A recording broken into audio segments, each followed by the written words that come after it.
I know from my history that God had a plan for me in the Roman Catholic Church.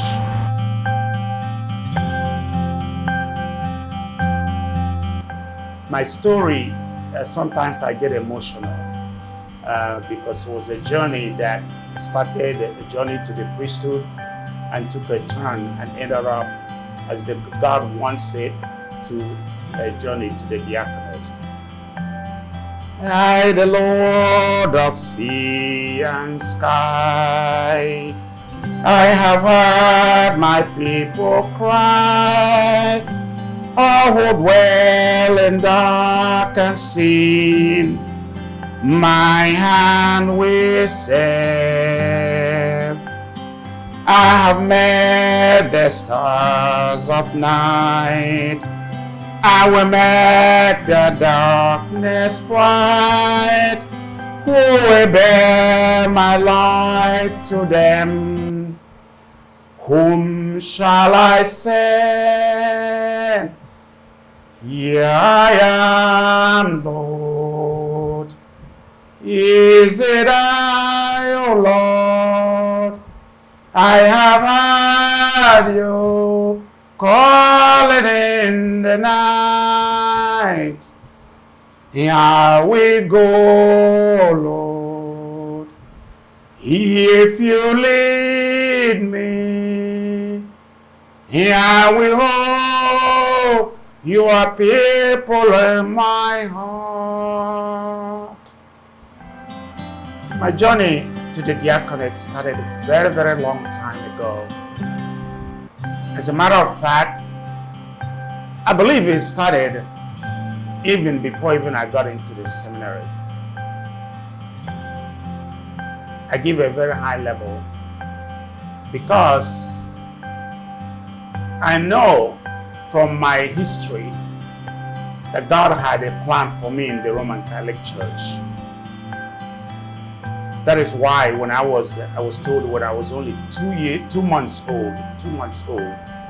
weeks old, my parents took me and baptized me in the Catholic Church when all the other siblings of mine were baptized in the Anglican Church. I saw that as a sign. I remember again a story that my uncle told me, or reminded me as a matter of fact. When I was in elementary school, we were supposed to give a speech where you memorize the speech and you present it. I was only in elementary 3, and I took the script, the story that I was supposed to give as a speech. The liturgy of the Mass really touched me so much. I came into the classroom, instead of reading the speech, I sang the speech using the preface of the Mass. It was shocking to the catechist, to the headmaster, to everybody. And then the story goes on. And then I give thanks to my uncle, Ichie Gabriel Nwafo, who saw my interest in serving the Lord and worked out that I joined All Hallows Seminary on Onitsha when late Bishop Emmanuel Loto was the director of the seminary. I finished the seminary and was fortunate to go to St. Paul's Opo to do a teaching prefect and was the auxiliary there. There, while I was going through formation, I was also involved in formation of some students, of which I'm so glad a lot of them are priests today. After that, I was sent to the bigger seminary in Enugu. But one thing that happens unique about my journey was throughout this time, my father in particular was not aware that I was in the seminary because he was not Catholic. He was not really tuned into the Catholic Church. And when he found out, it was not funny. Of course, throughout that time, at some point when my uncle left to the United States, I had nobody to support me.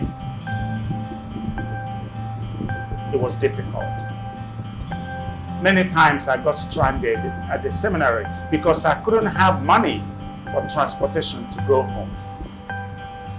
Many times I could not even buy the textbook. I remember 2 books that I took, textbooks for classes, and copied the entire textbook so that I can have the textbook for my classes. One of them was the book called The Rivals, which we used in our class 5 at All Hallows Seminary. When I was in Bigger, it wasn't easy. Just to fast forward, after struggling for many years and being there without anybody supporting me, and made multiple efforts to see if I can find a sponsor, none of them worked. I sadly, when opportunity came to leave the country, I left and arrived in the United States. I remember on my way to the airport, the question I asked myself was, Sylvanus, where are you going? Where are you going? What are you going to tell your students of St. Paul's Hope?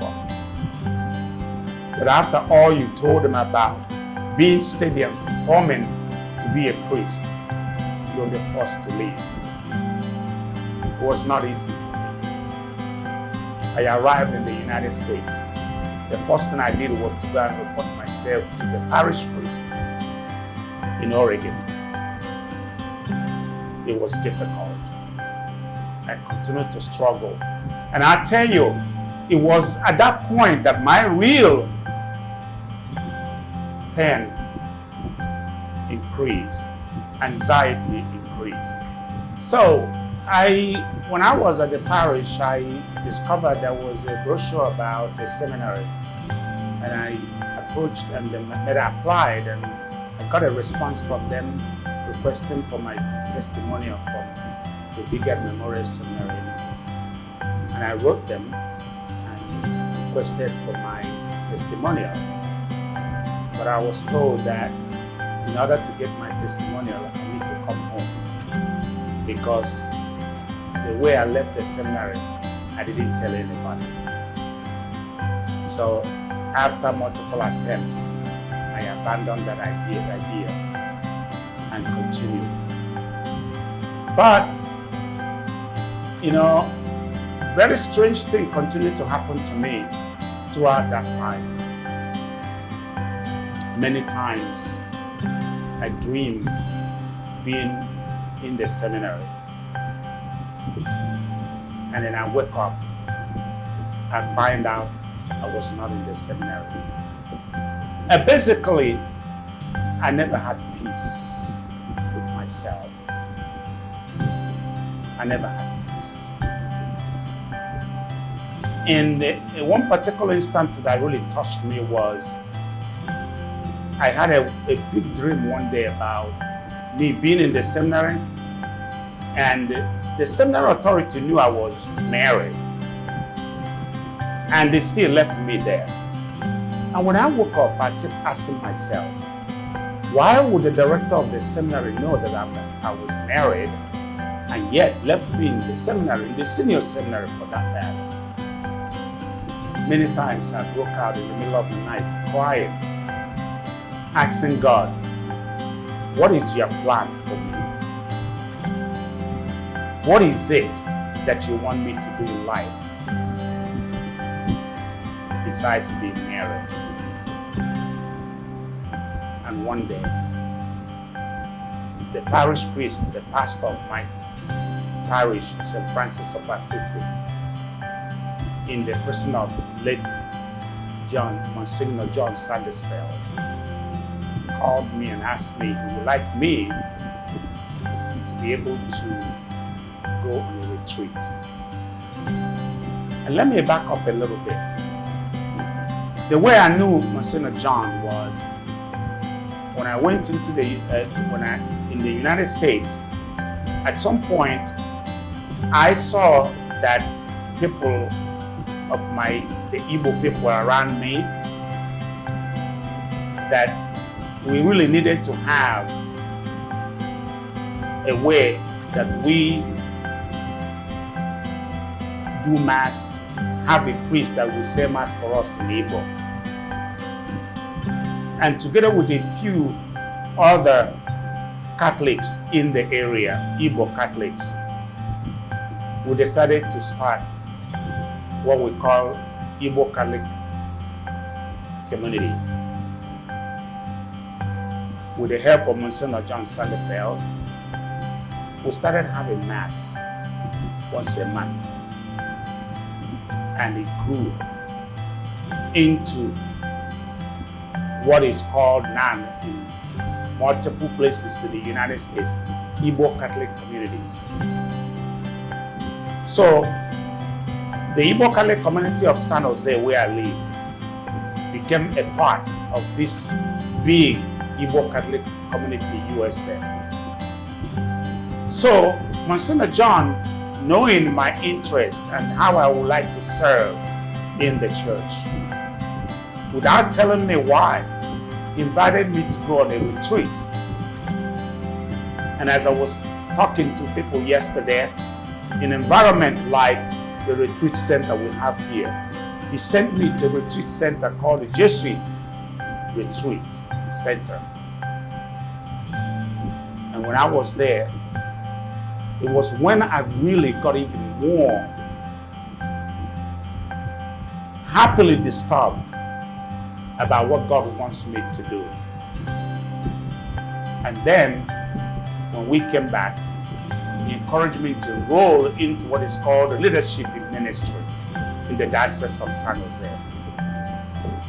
It was then, at that time, that I discovered about the diaconate. Because I didn't even know that there was anything like permanent deacons. It was then that he explained that to me. And I got interested. I wasn't sure if they will accept me. Because being accepted into the diaconate program is not like going into the seminary where you finish elementary school, you go in and join the seminary for years. You have to be recommended by your pastor in this place called the parish priest. And I was recommended. And then I applied. During my process of this, I was finishing up my 3-year program in leadership in ministry. So when I finished that program, I was fortunate to be one of those that were accepted into the diaconate program in the Diocese of San Jose. It was a 4-year program that you have a combination of Saturday classes and weekday classes in the master's program in pastoral ministry. And we went through this program. And by God's grace, everything was going well. One thing that really happened to me that I came back to understand what I didn't know before was when I was accepted into the diaconate program, that was when those dreams I was having about being in the seminary stopped. My joy came back. And I asked myself, Now I know what those dreams are. I don't believe in dreams, but I was putting things together that now, at that time, a married man in the formation for the diaconate, a holy order in the Roman Catholic Church. And I said, God never fails in his promise. He promised that I was going to be a clergy in the Roman Catholic Church. And whether I wanted or not, it was going to happen. But I was very happy that after many years of searching, asking God, Lord, that I may see your true calling for me, I became part of the students in the formation. And on May 14th, 2016, at the Cathedral of St. Joseph's, I was ordained the deacon, permanent deacon of the Roman Catholic Church. The place, the Igbo community that came over at my ordination were over 1,000 people. The whole cathedral was overtaken by the Igbos from neighboring towns, even some from out of state. It was something unique that many people have never seen. And as a matter of fact, as we speak today, I am the only Black and African deacon at the Diocese of San Jose. And it comes with great expectations for me. So for those 7 years so far, on May 14th, I will be 7 years. It has been a wonderful experience. I have been able to feel very fulfilled. And I know that it is one of the best things that have ever happened to me. That after many years, 9 years in the seminary in Nigeria and 7 years in the United States, God still found me to use me as his instrument. It is something that I will always be giving great thanks to God. That's why in my holy picture, I put in there St. Augustine's quote, Lord, you have created us for yourself, and our spirit will never rest until it rests